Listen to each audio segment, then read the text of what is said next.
तो मैं आर ऋषि आज आप सभी लोगों को योर न्यूज रिपोर्टर के स्टूडियो में स्वागत करता हूं। तो आज बिहार शरीफ नगर निगम के जाने माने समाज सेवी संतोष भारती जी आए हुए हैं। तो चलिए मैं इनसे आप लोगों को आज इंट्रोड्यूस करवाता हूं।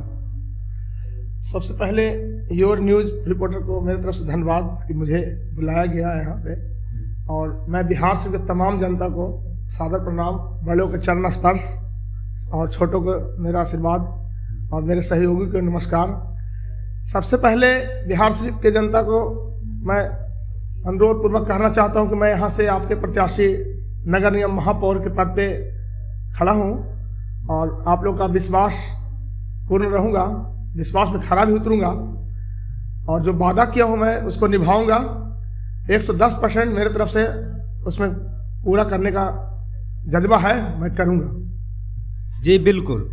तो चलिए संतोष कुमार भारती जी से मैं जनता के बारे में जो इन्होंने वादे किए हैं, जो इन्होंने अपना मैनिफेस्टो जो दिया है, तो चलिए उसी में से मैं इनसे कुछ सवालात करता हूं जो कि जनता पे खरे उतरते हैं या नहीं उतरते हैं। तो सबसे पहले इन्होंने जो अपने संकल्प पत्र जारी किए हैं उन्होंने इसमें इंक्लूड किया है कि बिहार शरीफ नगर निगम में टैक्स पे नियंत्रण रखेंगे। तो चलिए जानते हैं इन्हीं से एक कैसे इस क्रिया को कर पाएंगे। सबसे पहले मैं कहना चाहूँगा कि बिहार शरीफ नगर निगम टैक्स पहले से वसूलते आ रही है, मैं इस पर कुछ बोलना नहीं चाहूँगा, मगर जब हम यहाँ के मेयर होंगे, महापौर पद पे आएंगे, तो सबसे पहले मैं ये करूँगा कि जो एक समतुल्य है, जो सबके साथ एक ही व्यवहार किया जा रहा है, मैं उसको देखूंगा कि जैसे जो देने योग्य नहीं है उसके लिए मैं पहले सबसे पहले ध्यान दूंगा। जिनको लगता है कि भाई टैक्स देने में सक्षम है तो उनको भी मैं कोशिश करूँगा कि एक मिनिमम चार्ज जो सबके लिए समान हो जो बनाया जाए, जो गरीब आदमी दिहाड़ी करने वाला भी दे सके, एक बड़े व्यक्ति भी दे सके, एक मिडिल क्लास की फैमिली भी दे सके, और सब आदमी को देखते हुए मैं एक मिनिमम चार्जेस जो कम से कम हो सकेगा जो मैं करने का कार्य करूंगा, टैक्स को कम करूंगा, विश्वास रखिए। तो संतोष कुमार भारती जी का कहना है कि मैं जमीनी स्तर पे जनता के बीच जाऊंगा और वहां हर चीजों को नजदीकी से देखूंगा और उसके बाद मैं हर चीज पे फैसले करूंगा, किसको कितना टैक्स लगाना चाहिए, किसके ऊपर कितना टैक्स होना चाहिए। इनका कहना है कि मैं मिनिमम से मिनिमम मतलब जितना कम से कम हो सके टैक्स पे नियंत्रण रखेंगे और टैक्स को कम करने की कोशिश करेंगे। तो चलिए मैं इनसे अगला सवाल पूछता हूं। तो संतोष जी आपसे अगला सवाल है कि आए दिन शहर में देखे जाते हैं कि जितने भी फुटपाथी दुकानदार हैं उनको इधर से उधर करते रहते हैं, मतलब नगर निगम वाले ही परेशान करते रहते हैं। तो ऐसा देखा जा रहा है, लोगों का कहना भी है, जनता के बीच में जाता हूं तो लोगों से सुनने के लिए मिलता है। तो आप उन लोगों के लिए क्या व्यवस्था करने वाले हैं? सबसे पहले जितना भी फुटपाथी दुकानदार हैं मैं उनको कोशिश करूंगा कि बैरिकेटेड के अंदर रहेंगे और उनके लिए अगर कोई परेशानी खड़ी होगा तो उनको एक विशेष सुविधा दिया जाएगा। जैसे नगर निगम में कहूँ सरकारी ज़मीन है तो वहाँ पर चाहेंगे कि उनके लिए हर 5 वार्ड में एक फुटपाथी संस्था के द्वारा, ये नगर निगम के द्वारा फुटपाथी लोग के लिए एक वहाँ पे बनाया जाएगा जहाँ दुकान खोल सके, हाँ यूनिटी की तरह दुकान खोल सके, सुचारू रूप से चला सके ताकि उनको कोई परेशानी समस्या ना हो। इसके लिए हम हर संभव प्रयास करेंगे और होगी तो विशेष सहायता भी नगर निगम के द्वारा दिलाया जाएगा उनको मेरे तरफ से। हम चाहेंगे कि उनको किसी तरह की परेशानी ना हो कि बेचारा, क्योंकि वो दुकान लेने में सक्षम नहीं है, 5 लाख 3 लाख एडवांस देकर दुकान लेने में सक्षम नहीं है, तो मैं उनको कोशिश करूंगा कि नगर निगम के द्वारा वहाँ स्थापित किया जाए उनको और बैठाया जाए जहाँ पे उनको भगाने का काम नहीं हो, बेचारा परेशान ना हो। मैं इसको सुविधा दिलाऊंगा विशेष। हाँ बिल्कुल। तो संतोष कुमार भारती जी का कहना है कि मैं उन लोगों से जाकर पर्सनली मिलूंगा और उन लोगों को बैरिकेड जो बाउंड्री होती है उसके अंदर ही उन लोगों के लिए व्यवस्था, सुव्यवस्थित व्यवस्था करेंगे। तो चलिए ये भी बहुत अच्छी बात है, जनता आप पर भी ध्यान, अगर जनता पे आप ध्यान देते तो आप पे भी जनता जरूर ध्यान देगी। तो चलिए इनसे मैं अगला सवाल करता हूँ। तो आज के डेट में देखा जा रहा है कि जो युवा लोग हैं या महिलाएं हैं या युवाएं हैं, शिक्षित है, एजुकेटेड है, फिर भी उनको रोजगार की समस्या हो रही है, जो कि ये स्टेट लेवल या हमारे नगर निगम का ही समस्या नहीं है, ये सेंट्रल गवर्नमेंट का भी समस्या होते जा रहा है, मतलब पूरे देश का समस्या होते जा रहा है बेरोजगारी की समस्या। तो आप निचले स्तर पर मतलब नगर निगम के स्तर पर आप इसको कैसे मतलब कि कर पाइएगा? सबसे पहले मैं यहाँ के युवाओं को उत्प्रेरित करूँगा कि आप यहाँ पे रोजगार स्थापित करें ताकि एक युवाओं को, हर युवा को रोजगार मिले। जैसे कुछ पैसे वाले व्यक्ति हैं, उनको सुरक्षा का मुहैया नहीं हो पाता है किसी कारणवश, तो मैं सुरक्षा विशेष दिलाने का कार्य करूंगा। उनको विश्वास दिलाऊंगा कि आप नगर निगम में काम कीजिए, आपको टैक्स में नियंत्रण बनेगा, बिजली की सुविधा दिलाऊंगा। यहाँ पर किसी तरह की परेशानी हो तो वहाँ पर हम एनी टाइम खड़ी रहेंगे आपके साथ। और भरसक कोशिश करेंगे कि ज़्यादा से ज़्यादा रोजगार स्थापित हो नगर निगम के अंदर में, और ज़्यादा से ज़्यादा युवाओं उसमें काम करें, ताकि उनको काम करने का मौका मिलेगा, उससे रोजगार बढ़ेगी। शिक्षित महिलाओं को भी वहाँ पे काम करने का मौका मिलेगा, बेरोजगारों को भी मैं चाहता हूँ ज़्यादा से ज़्यादा रोजगार उत्पन्न हो, इसके लिए मैं प्रयास करूँगा। बिल्कुल। तो संतोष कुमार भारती जी का कहना है कि जो भी युवा जो बेरोजगार हैं या महिलाएं जो बेरोजगार हैं, उनके लिए ये रोजगार सृजित करेंगे, नए नए छोटे मोटे कुटीर उद्योग की स्थापना करेंगे। साथ ही जो एजुकेटेड हैं उनको स्किल देंगे, और स्किल देने के साथ साथ उनको रोजगार नगर निगम की तरफ से रोजगार देने का भी कार्य करेंगे। तो संतोष जी, आपसे अगला सवाल रहा कि धीरे धीरे बिहार सिर्फ जो नगर निगम का क्षेत्र है, इसकी पॉपुलेशन जनसंख्या बढ़ते जा रही है और घनिष्ठ आबादी होते जा रही है, तो आप यहाँ नए वार्डों का सृजन कैसे करेंगे और वार्डों में कार्य को कैसे आप संचालित करेंगे? सबसे पहले मैं नए वार्डों का विकास करूँगा, और उनके लिए जो योजना आएगा मैं पुरजोर कोशिश करके उनके तक पहुंचाने का काम करूंगा। और मैं एक नए तरीके से, जैसे होता है कि पुराने वार्डों में होता था कि नली गली का ढलाई हो गया, निर्माण हो गया, उसके उपरांत पाइप डालने का काम, इलेक्ट्रिक का काम या सिंचाई का काम, जो भी होता, नाली का काम या पानी का काम, तोड़ के डालने का काम करते हैं। मैं कोशिश करूंगा कि नए वार्डों में जब विकास होगा तो मैं पहले कोशिश करूंगा नाली, पाइपलाइन का काम, इलेक्ट्रिक का काम, खंभों का काम इत्यादि होने के बाद मैं ढलाई का काम करूंगा। और ढलाई के काम मैं इस तरह से करूंगा ताकि जिधर का नाली हो उधर का पानी ढलाव नुमा हो हल्का सा। उससे क्या होगा कि मेरा ढलाई खराब नहीं होगा, जनता को बार परेशानी नहीं उठानी पड़ेगी। एक बार काम हो जाएगा, उसके बाद 5 साल 10 साल जनता को सुविधा उपलब्ध होगा और जनता उससे परेशान नहीं होंगे। मैं ये जरूर करूँगा। तो संतोष जी, आपका एक बात अच्छा लगा कि पहले जो कार्य लोग करते थे तो पहले ढलाई कर देते थे, उसके बाद फिर ढलाई तोड़कर लोग नाली का निर्माण या पाइप बिछाने का कार्य करते थे। तो ये बात आपका अच्छा लगा कि पहले जिन वार्डों में विकास नहीं हुआ वहाँ पे पहले नाली का निर्माण किया जाएगा, नल जल पाइप का बिछाया जाएगा, उसके बाद उसके ऊपर ढलाई किया जाएगा, ताकि जनता को भी समस्याओं का सामना न कर पड़े और जनता को टैक्स को बर्बादी ना किया जाए, जनता को पैसों को बर्बादी ना किया जाए। क्योंकि पहले लोग क्या करते थे कि नली का निर्माण बाद में ढलाई तोड़कर फिर करते थे, तो ऐसे में जनता के ही पैसों को बर्बादी किया जाता था। तो ये अच्छी बात है कि आपने इस तरह का सुझाव लोगों के बीच रखा है। तो चलिए इस पे आगे की ओर देखते हैं। चलिए अगला सवाल आपसे रहा। तो अगला सवाल है कि आप देखते हैं कि शहरों में आवारा पशुएं जो हैं उनका आक्रमण धीरे धीरे बढ़ते जा रहा है, तो आप इन पे कैसे कंट्रोल करेंगे? सबसे पहले आवारा पशुओं के लिए एक शहर से हटके उनके लिए एक शेड बनाया जाएगा, जहाँ पे आवारा पशुओं को ले जाकर उनको रख रखाव की सुविधा, खाने पीने की सुविधा मुहैया कराई जाएगी। और जो पशु हैं शहर के अंदर में पशु मालिकों के हैं, उनको टीकाकरण, समय से बीमा, समय से देख रेख, उनसे मेरे नगर निगम में टीम मिलने का काम करेंगे। भाई आपके पशु के साथ क्या परेशानी है, आपको पशुओं का टीकाकरण हुआ है कि नहीं हुआ है, बीमा हुआ है कि नहीं हुआ है, समय समय से किया जाएगा हमारे नगर निगम की तरफ से।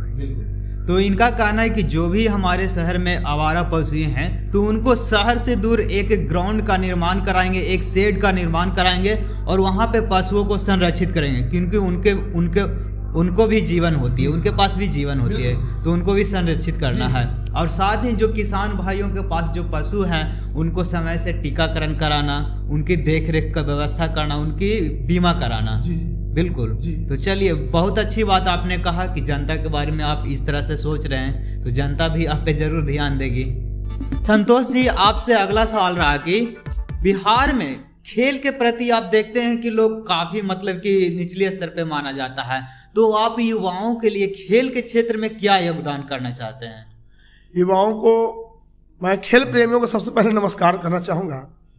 और खेल प्रेमियों को जैसे क्रिकेट, बैडमिंटन, हॉकी, कबड्डी इत्यादि खेलों को यहाँ पे विशेष सुविधा जो नहीं है, जो मैं पहले सबसे पहले 5 वार्ड 6 वार्ड के अनुरूप में एक नया स्टेडियम या खेल का प्ले ग्राउंड बनाने का प्रयास करूँगा। दूसरा बात, प्ले ग्राउंड में एक रूम ऐसा रहेगा जिसमें खेलने के सामग्री भी उपलब्ध मैं कराऊँगा। और समय समय पर टूर्नामेंट करा के एक क्रिकेट का आयोजन करा के या बैडमिंटन टीम का आयोजन करा के उसको खेलने का मौका दिलाऊंगा, जो नगर निगम के अंतर्गत कराया जाएगा, प्रशासनिक सेवा के साथ उपलब्ध होगी। और खिलाने के बाद प्रोत्साहित राशि देके नगर निगम के द्वारा एक प्रोत्साहित राशि देके उनको जिला पे चयन कराने की कोशिश करूंगा। जिला में जो होंगे उसको पुरस्कृत करके स्टेट लेवल पे ले जाने का कार्य करूंगा, और जो स्टेट लेवल पे होंगे मेरे बिहार शरीफ के, मैं उनको नेशनल लेवल पे ले जाने की कोशिश करूंगा। और जितना बन सकेगा मैं उनसे बढ़ चढ़ के हिस्सा लूंगा और बढ़ चढ़ के प्रोत्साहित राशि नगर निगम के द्वारा देने का कार्य मैं करूंगा। बस। तो संतोष जी का कहना है कि हमारे क्षेत्र के जो भी युवा हैं जो खेल में जाना चाहते हैं या खेल में भागीदारी बनना चाहते हैं, तो उनके लिए प्रोत्साहित राशि भी देंगे। अगर जो लोग सिलेक्ट होते हैं जिला स्तर पे, प्रखंड स्तर पे, उनको स्टेट लेवल पे ले जाएंगे और अंतर्राष्ट्रीय लेवल पे ले जाएंगे। जो जिनके पास संभव नहीं है वो प्रोत्साहित राशि देकर, लोगों को प्रोत्साहन देकर ये स्टेट लेवल पे ले जाएंगे और अंतर्राष्ट्रीय लेवल पे ले जाएंगे। और इस साथ ही साथ नए खेल ग्राउंडों का निर्माण कराएंगे ताकि खेल के क्षेत्र में यहाँ के लोग भी बढ़ चढ़ कर हिस्सा लें। तो संतोष जी, आपसे अगला सवाल रहा कि बिहार शरीफ जो नगर निगम का क्षेत्र है एक ग्रामीण क्षेत्र भी, आसपास के ग्रामीण क्षेत्र भी है। तो आप यहाँ पे, भारत कृषि प्रधान देश है, तो यहाँ भी जाहिर सी बात है कि कृषि कार्यों से काफी लोग जुड़े हुए हैं। तो आप कृषि क्षेत्र से जुड़े हुए हैं, उन लोगों के लिए आप क्या क्या करना चाहते हैं? सबसे पहले मैं किसानों को प्रेरित करूंगा कि वो अच्छे से अच्छे बीज लगाएं और ज़्यादा से ज़्यादा फसल उपजाने की कोशिश करें, क्योंकि यहाँ के किसान बहुत मेहनती हैं और इनको जो भी सुविधा होगा हम नगर निगम की ओर से उपलब्ध कराने का काम करें। जैसे अच्छे बीज, समय से बिजली का, पानी का, और जैसे बाढ़, सुखाड़ इत्यादि ऐसे विषम परिस्थिति में मैं इनको सरकार के मुहैया का आश्रित नहीं रहने दूंगा। मैं नगर निगम से एक योजना बना के एक कमेटी गठित करके मैं इनको सहायता राशि विदिन 7 डेज के अंदर में मैं इनको मुहैया करा दूंगा। कोशिश करूंगा कि इनका फसल नुकसान हुआ है, जो इनका नुकसान होगा मैं भरसक कोशिश करूंगा नुकसान की भरपाई हो और 7 दिन के अंदर में हो, ये नगर निगम तरफ से हो। सरकार करेगी वो देखा जाएगा, मैं करने का काम करूंगा। तो संतोष जी का कहना है कि यहाँ के जितने भी इनके किसान भाई हैं, तो उन लोगों को जो भी परेशानी आती है, जैसे बाढ़ जैसी समस्या आती है, सुखाड़ जैसी समस्या आती है, तो इन समस्याओं को निपटारा करने के लिए सरकार के प्रति निर्भर नहीं रहेंगे, बल्कि विदिन 7 डेज के अंदर किसानों के लिए एक काफी सारी व्यवस्था करने वाले हैं और उनको मदद करने वाले हैं। तो संतोष जी, आपसे अगला सवाल रहा कि आए दिन देखा जाता है कि जो वृद्ध लोग हैं या जो दिव्यांग लोग हैं वो अपने पेंशन के लिए ऑफिस के चक्कर लगाया करते हैं, लेकिन फिर भी उनको समय से उनको पेंशन की व्यवस्था होती है, जो स्कीम की व्यवस्था होती है वो नहीं मिल पाती। तो इसके लिए आप क्या करने वाले हैं? सबसे पहले मैं कोशिश करूंगा कि हर वार्ड में एक शिविर लगा के माताओं को वृद्धा पेंशन, दिव्यांग भाई बहनों को बाईसाइकिल की सुविधा और राशन कार्ड आदि वगैरह को सब शिविर लगा के हर वार्ड वाइज में विदिन शिविर लगा के 7 दिन के अंदर में सबसे पहले मैं जीत के आता हूं तो कोशिश करूंगा। सबसे पहले काम मैं यही करूंगा, राशन का काम, राशन कार्ड का काम, दिव्यांगों के लिए बाईसाइकिल का काम, माताओं के लिए वृद्धा पेंशन, ये जो कुछ माताएं बहन विडो हैं उनके लक्ष्मीबाई पेंशन योजना होती है, उसको शिविर लगा के जल्द से जल्द पहले उनको लाभ दिलाने का काम मैं करूंगा। तो संतोष जी का कहना है कि मैं जैसे ही जीत कर अगर मैं आता हूं तो जितने भी माताएं हैं, वृद्ध हैं या फिर दिव्यांग हैं, तो उनको शिविर लगाकर इन कार्यों में तेजी लाया जाएगा और विदिन 7 डेज के अंदर उनको इसमें योगदान दिया जाएगा। बिल्कुल। तो संतोष जी, आपसे अगला सवाल रहा कि आप बच्चों के लिए, जो कि शिक्षा बहुत ही बड़ा मायने रखता है, किसी भी स्टेट हो या शहर हो या गांव हो, वहाँ के इनकम में या वहाँ की ग्रोथ में शिक्षा बहुत ही बड़ा मायने रखता है। तो आप शिक्षा के क्षेत्र में बच्चों के लिए क्या क्या करना चाहते हैं? सबसे पहले मैं बच्चों के लिए, मैंने देखा है सरकारी स्कूलों की हालत बहुत जर्जर स्थिति में है। मैं सबसे पहले कोशिश करूँगा कि सरकार अपने फंड से तो बनाती है कुछ ठेकेदारों के माध्यम से, मैं चाहता हूँ कि नगर निगम के अंदर में जितने भी स्कूल हैं, सबसे पहले मैं उस स्कूल को पहले उनके इंफ्रास्ट्रक्चर पे, मतलब बनावट पे मैं कोशिश करूंगा कि मेरे बच्चे देश के भविष्य हैं और वही सुरक्षित नहीं रहेंगे तो स्कूल में क्या होता है कि करोड़ों का फंडिंग, 50 लाख का फंडिंग होने के बावजूद भी स्कूल सही से निर्माण नहीं होता है। मैं कोशिश करूंगा कि नगर निगम के द्वारा टैक्स वसूल लेकर उससे कुछ विशेष राशि निकाल कर बच्चों के लिए स्कूल रिपेयरिंग या न्यू स्कूल बना के जो अच्छी कंस्ट्रक्शन की स्थिति में हो, ताकि वहाँ पे बच्चे हमारे बैठते हैं, हमारे घर के बच्चे, मेरे गार्जियन के बच्चे, मेरे पड़ोसी के बच्चे, वो मेरे भविष्य हैं, देश के भविष्य हैं। मैं चाहूँगा सबसे पहले कि स्कूल अच्छा हो, सुंदर हो, वहाँ शौचालय सुंदर हो, पानी साफ स्वच्छ हो। बहुत सारे ऐसे कल हैं जहाँ पे आ रहा है आयरन युक्त पानी आ रहा है, लोहा युक्त है, तो मैं कोशिश करूँगा कि हर स्कूल में एक ये लगाया जाए, प्योर वाटर का लगाया जाए, प्योरीफायर। दूसरा बात, वहाँ पे एक रखने के हिसाब से, बच्चे के बैठने के हिसाब से उसके सुविधा देखा जाएगा और कोशिश करें उसके में कमाड़ी बहुत जगह स्कूल में नहीं रहता है, ऐसी टूटी फूटी स्थिति में है, बढ़िया से झाड़ू समय से नहीं लग पाता है। मैं पहले सफाई पे ध्यान दूंगा। दूसरा बात, डिजिटलकरण करने का काम करूँ। जैसे होता है ना कि भाई अब बच्चों को कंप्यूटर बहुत अनिवार्य है, तो हम चाहेंगे कि सरकारी स्कूल में भी अगर सरकार की तरफ से होता है तो ठीक है, वरना नगर निगम तरफ से हर स्कूल में एक एक लैपटॉप के द्वारा, एक कंप्यूटर के द्वारा हर बच्चों को सुविधा दिलाया जाएगा। मैं अपनी तरफ से प्रयास करूंगा और विशेष नगर निगम में कुछ फंड निकाल के करूंगा। अगर सरकार से मुहैया नहीं होता है तो मैं चाहूंगा कि नगर निगम के द्वारा एक विशेष योजना के तहत निकाला जाएगा पैसा और उससे सरकारी स्कूलों में लगाया जाएगा, क्योंकि नगर निगम भी सरकार का है, स्कूल भी सरकार का है, बच्चे मेरे देश के हैं, तो खर्च हम करेंगे तो उसी पे करेंगे। इसके लिए मैं विशेष करूंगा, विशेष टीम गठित भी करूंगा नगर निगम की तरफ से जी। तो संतोष कुमार भारती जी का कहना है कि जो भी बच्चे हैं, छोटे बच्चे हों या बड़े बच्चे हैं, तो उनको शिक्षा व्यवस्था के लिए उनमें डिजिटलीकरण लाएंगे, साथ ही एक टीम गठित करके उनको हर समय, मतलब या वीकली हो या मंथली हो, वो रिव्यू करते रहेंगे कि वहाँ की शिक्षा व्यवस्था कैसी है, टीचर कैसे हैं, पढ़ाई हो रही है या नहीं हो रही है। साथ ही कंप्यूटर, लोगों को कंप्यूटर नॉलेज देना, साथ ही डिजिटलीकरण कर हाईटेक क्लासरूम का निर्माण करना। तो इनका ये वादा रहा, तो ये जरूर, मुझे भी लगता है कि ये जिस तरह से वादे कर रहे हैं उस तरह से इन सारी चीज़ों पे खरे उतरेंगे। तो संतोष जी, आपसे सवाल रहा कि काफ़ी ऐसे लोग हैं जो कि भूमिहीन हैं, जो मतलब कि यहाँ पे बस रह तो रहे हैं, लेकिन उनको आप देखते हैं फुटपाथों पे वो अपने दिन रात काट रहे हैं। तो आप उनके लिए क्या करना चाहते हैं? उन लोगों के लिए भी बहुत ही ज़रूरी होती है आवास मुहैया करवाना या उनके रहने सहने के लिए ज़मीन की मुहैया करवाना। तो आप नगर निगम का महापौर बन जाते हैं, तो उस आधार पे आप क्या उन लोगों के लिए करना चाहते हैं? मैं उन लोगों के लिए, जो भी व्यक्ति यहाँ पे 20 साल 25 साल 30 साल से रह रहे हैं, मैं कोशिश करूँगा, भरसक प्रयास करूँगा, जो शहर के अंदर में सरकारी ज़मीन है और जो ज़मीन बंजर है, कोई काम का नहीं है, जो सरकार उपयोग में नहीं ला सकती है, तो मैं चाहूँगा कि जो भूमिहीन व्यक्ति हैं इस प्रखंड में, बिहार शरीफ ब्लॉक में नगर निगम के अंतर्गत में रह रहे हैं, 25 साल 30 साल से किराए पर रह रहे हैं, अपना भरण पोषण कर रहे हैं, तो मैं कोशिश करूँगा कि उनको 3 डिसमिल ज़मीन हर व्यक्ति को मुहैया कराया जाए, ताकि 5 परिवार 6 परिवार एक जगह एडजस्ट करके रहें और उनको विशेष सभी तरह की सुविधा उपलब्ध कराया जाएगा। पानी, बिजली और सरकारी आवास भी उसमें आवंटित कराया जाएगा। मैं एक काम करने का प्रयास करूँगा। तो संतोष कुमार भारती जी का कहना है, जो लोग यहाँ शहर में 25 साल 30 साल से रह रहे हैं, तो उन लोगों को जो भी यहाँ पे बंजर भूमि है और नगर निगम की तरफ से उनको मुहैया करवाया जाएगा और उनको वहाँ पे आवास दिया जाएगा। तो संतोष भारती जी, लास्ट में आपसे रहा कि आप बिहार शरीफ नगर निगम की जनता को आप क्या संदेश देना चाहते हैं?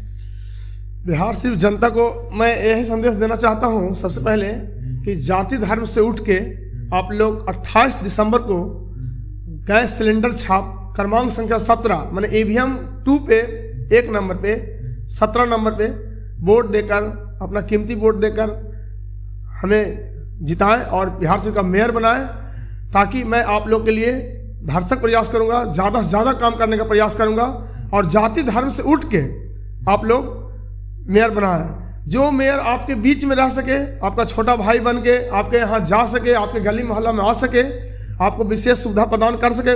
कोई ऐसे व्यक्ति को मत बनाइए कि उनसे मिलने के लिए भी आपको अपार्टमेंट लेना पड़े। आप ऐसे व्यक्ति को बनाए जिस पे आप दबाव देकर काम करवा सकते हैं कि नहीं, आपको मैंने जिताया है, आपको मेरे लिए काम करना पड़ेगा, ये होना चाहिए। कोई ऐसे व्यक्ति को नहीं जिताए जो किन्हीं का स्टाम्प बने हुए हैं, किन्हीं का मोहर बन के रह जाए, ऐसा व्यक्ति को नहीं चाहिए। जो सिर्फ अपने काम पे आश्रित हैं, आपका काम जीत के लेने के बाद 5 साल पता नहीं मिले ना मिले या ऑफिस से खोल बैठे हैं बिहार शरीफ में मिले, मैं ऐसा नहीं करूँगा। आप लोगों के बीच में कोशिश करूँगा कि ज़्यादा से ज़्यादा मिलने का काम करूँगा। मिलूंगा तभी तो काम कर पाऊँगा, आपकी समस्या को सुनूंगा। इसीलिए मैं आप लोग को यह संदेश देना चाहता हूँ, प्रार्थना करना चाहता हूँ कि आप हमें वोट दें, गैस सिलेंडर छाप 17 नंबर पे और मेयर बनाएं। और इससे ज़्यादा मैं कुछ क्या बोलूँगा। जनता मालिक है और जनता ही सर्वोपरि होती है। जिनको जनता जिता के लाएगी वो जनता का सेवा करेंगे। और मैं आप उसको विशेष अनुरोध करना चाहूँगा कि आप मुझे जिताएं और जनता के बीच में जिता के लाएं, ताकि मैं जनता को हर संभव प्रयास करूं, काम करके दिखाऊं और काम बढ़ चढ़ के करूं। आपका आशीर्वाद मिले ताकि 5 साल मैं भी सेवा करने का हमें भी मौका मिले। इसीलिए जय जनता, जय जनार्दन। और इसी के साथ मेरा प्रणाम, जय। तो संतोष कुमार भारती जी का कहना है कि जितने भी बिहार शरीफ नगर निगम क्षेत्र के जनता है वो लोग जाति धर्म ये सब को न देखकर बढ़ चढ़कर वोट प्रक्रिया में हिस्सा लें। और 28 नवंबर को वोटिंग है, तो उसमें आप लोग, मेरा भी कहना है कि आप जाति धर्म ये सब चीज़ों को बिल्कुल इग्नोर करें, क्योंकि अगर आप ये सब चीज़ों को देखते हैं तो आप एक अच्छे प्रतिनिधि का चुनाव नहीं कर सकते हैं। तो आप ये सब चीज़ों को इग्नोर करें और एक अच्छे प्रतिनिधि का चुनाव करें। तब तक के लिए जय हिंद।